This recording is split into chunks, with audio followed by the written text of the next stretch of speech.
My husband sold my dead grandmother's jewelry while I was traveling. But years ago, I hid GPS trackers in them. I tracked him across the city, and what police discovered next sent him to prison for 5 years. I'm 36 years old.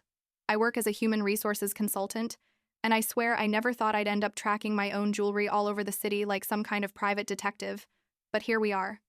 What happened 6 months ago basically destroyed my 9-year marriage and made me question absolutely everything I thought I knew about the person I shared my life with. I guess I should start at the beginning, or at least at the moment when everything went to hell, because before that I thought I had a pretty solid marriage. You know, one of those that your friends secretly envy a little bit. I met Robert when we were like 25 years old, at one of those boring business conferences where you basically go to network and pretend you care about PowerPoint presentations. He worked in finance. I had just started in human resources, and honestly, I found him charming from the first moment. He was ambitious, intelligent, had that energy of someone who's going to go far. You know what I mean? We got married 3 years later, bought a house in the suburbs, like that perfect middle-class life everyone's looking for. We didn't have kids yet. We'd been postponing it because we were both focused on our careers, and honestly, I thought we had all the time in the world for that. The thing with the jewelry is that it wasn't just jewelry. I mean, yes, it was economically valuable, but the real value was emotional. I had pieces from my grandmother who died when I was 15, a pearl necklace my mother gave me on my college graduation day, earrings I'd inherited from my great-grandmother that were literally over 100 years old. I also had some things Robert had given me on anniversaries and birthdays, and pieces I'd bought myself when I got my first major promotion. In total, there must have been like 40 or 50 pieces, kept in a small safe we had in the master bedroom closet.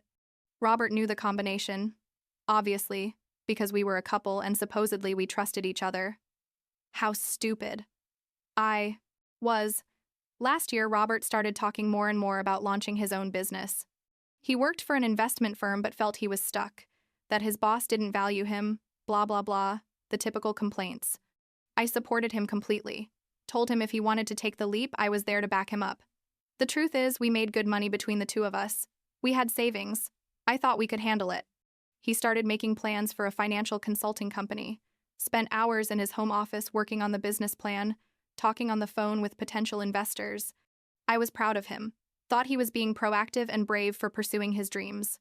What I didn't know, because I'm apparently blind or stupid or both, is that Robert was desperate for financing and that the investors who supposedly were interested had actually told him no.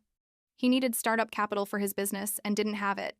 And instead of, I don't know, talking to me about it like a functional adult, I decided to take the most treacherous path possible.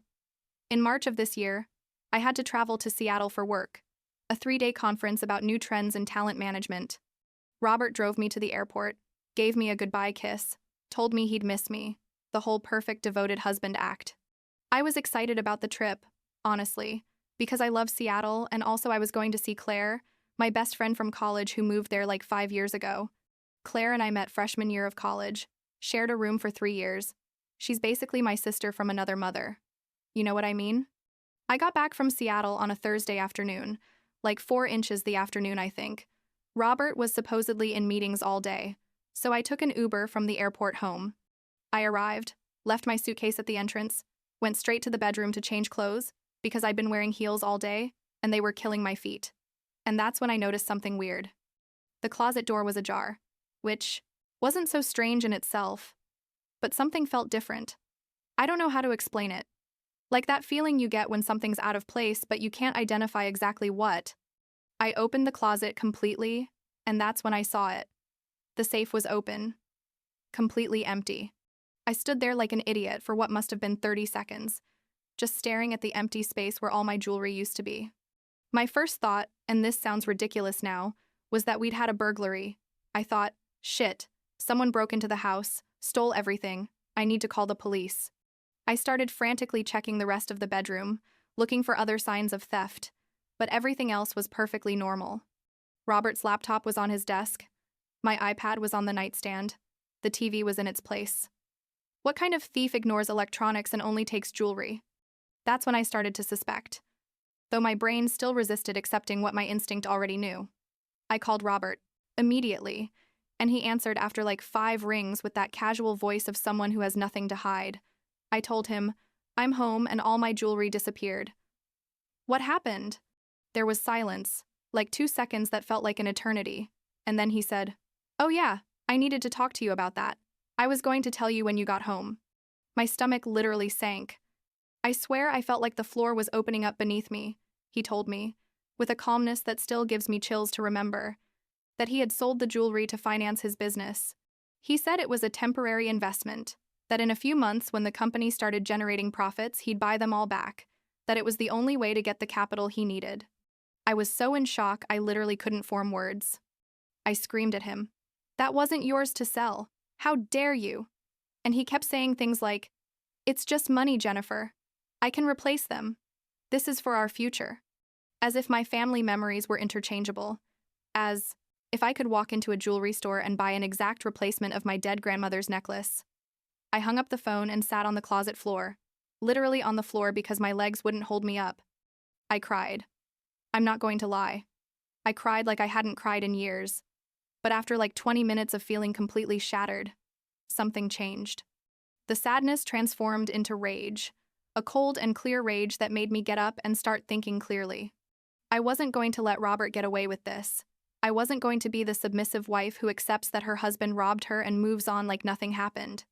This is where something comes into play that Robert didn't know about, because honestly, I had forgotten about it myself until that moment. Like 2 years ago, after hearing stories on the news about jewelry thefts, I decided to put small GPS trackers on some of my most valuable pieces. They were those super thin trackers that can be hidden in jewelry boxes or stuck behind clasps. You know, the ones that are supposed to be for tracking suitcases or keys. I had put them on my grandmother's necklace, on a gold bracelet I'd inherited, on some diamond earrings, in total on like 8 or 9 pieces. And the craziest thing is they were still working, because when I opened the app on my phone, there they were. Little red dots scattered all over the city. I couldn't believe it. There was my grandmother's necklace at a consignment store downtown, the bracelet at a pawn shop north of the city, the earrings at what looked like an auction house. Robert had sold my things to multiple places, probably to maximize profits. The idiot didn't consider that I could track them. The first thing I did was take screenshots of everything. Every location, every tracked piece, with date and time. Then I called Claire, because I needed to talk to someone before I did something I'd regret. Claire answered on the first ring, listened to my whole story without interrupting, once. And when I finished, she just said, "Go to the police right now, Jennifer. This is theft. It doesn't matter that he's married to you."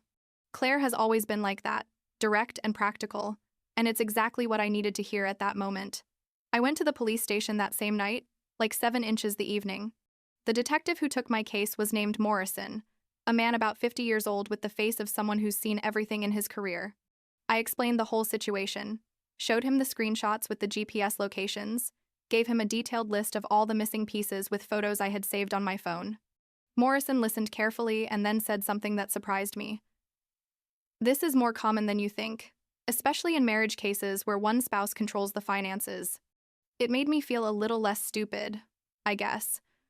Morrison told me he was going to investigate, that with the GPS evidence and my photos they had enough to start. He also asked me if I wanted to press formal charges against Robert, and I said yes, without hesitation. I was done. I had passed the point of considering saving my marriage or giving him the benefit of the doubt. This man had stolen my memories, had betrayed my trust in the vilest way possible, and the only thing I wanted was justice. What Morrison discovered in the following days was even worse than I imagined. Turns out Robert hadn't just sold my jewelry. He had also been embezzling funds from clients at his previous job. Apparently, he'd been fired 3 months earlier, something he never mentioned to me, and had been pretending to go to work every day while actually trying to launch his business with stolen money. The jewelry was just the latest in a series of fraudulent decisions he'd made. Morrison explained that they had found irregularities in the accounts of several elderly clients Robert managed, unauthorized transfers, the kind of things that basically meant my husband was a criminal. When I confronted Robert about all this, like 2 days after my visit to the police, he denied everything at first. He said it was a misunderstanding, that Morrison was exaggerating, that I was overreacting. But when I told him I knew about his firing, about the fraud, about everything, his face completely changed. He was no longer the charming man I met 11 years ago.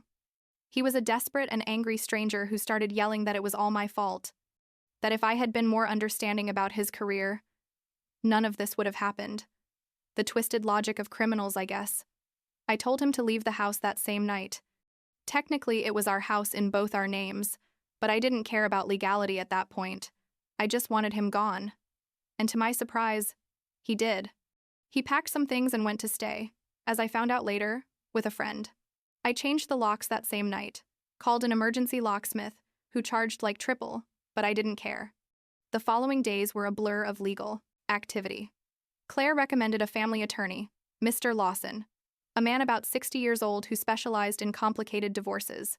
Lawson explained that technically in our state marital property is shared, but given that Robert had committed fraud and theft, we had a very solid case to protect my assets and ensure I wasn't responsible for any of his debts or legal problems. We started divorce proceedings immediately, and Lawson also worked with Morrison to ensure the recovered jewelry was returned specifically to me, not considered marital property. The police did an incredible job, honestly. Within 2 weeks, they had recovered most of my pieces. They went to every consignment store, every pawn shop, every auction house where the GPS signals appeared, showed the photos I had provided, explained the situation. Some stores were cooperative immediately, others needed court orders, but in the end, I recovered like 38 of the 50 pieces. The ones that were missing had been sold to private buyers. The police couldn't trace, or had ended up in places where the GPS trackers ran out of battery or got damaged. My grandmother's necklace was one of the first things I recovered, and when Morrison handed it to me in an evidence bag, I cried again. I held it in my hands, and it was like recovering a piece of my history, a piece of myself that Robert had tried to steal from me. My great-grandmother's earrings also showed up. They were at an auction house about to be sold when the police arrived. The bracelet, the rings my mother gave me. Almost everything came back eventually. Robert was formally arrested like a month after everything started. The charges included financial fraud, embezzlement of funds, and unauthorized sale of property, among others. His lawyer tried to negotiate a deal, but the prosecution wasn't interested given the scope of his crimes. The last time I heard about him, he was facing like 5 years in prison, plus the obligation to return all the money he'd stolen from his former clients. The divorce was finalized 3 months ago. Lawson made sure I kept the house, all my personal assets, and that Robert couldn't claim anything.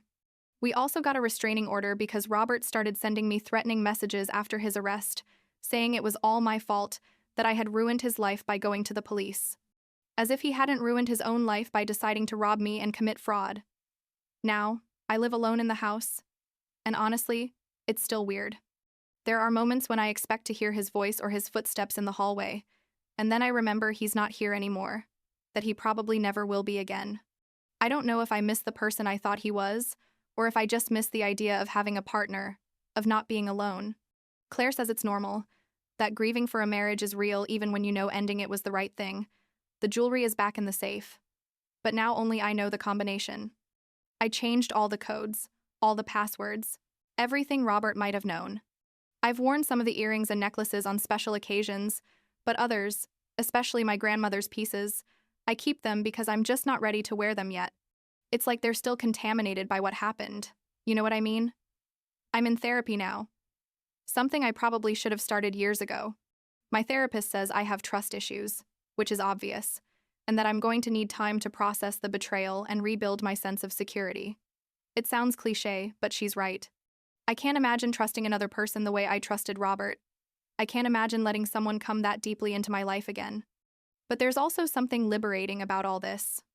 As weird as that sounds, and for the first time in years, I feel like I have complete control of my life.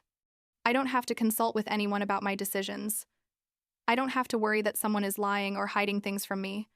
It's just me. My job that I love. My house, that's now completely mine. And the certainty that I'll never again allow anyone to treat me like my things, my memories, my life, are less important than their selfish ambitions. Last week, Claire came to visit me from Seattle. We sat in the kitchen drinking wine, and at some point during the night she raised her glass and said, "To women who take back what belongs to them." We toasted, and in that moment I felt something I hadn't felt in months. Hope maybe, or simply peace. I'm still angry. There are still days when I want to scream at Robert everything. I think. But I also know he no longer has power over me. His decisions ruined his life, not mine. And that's enough for now, I guess.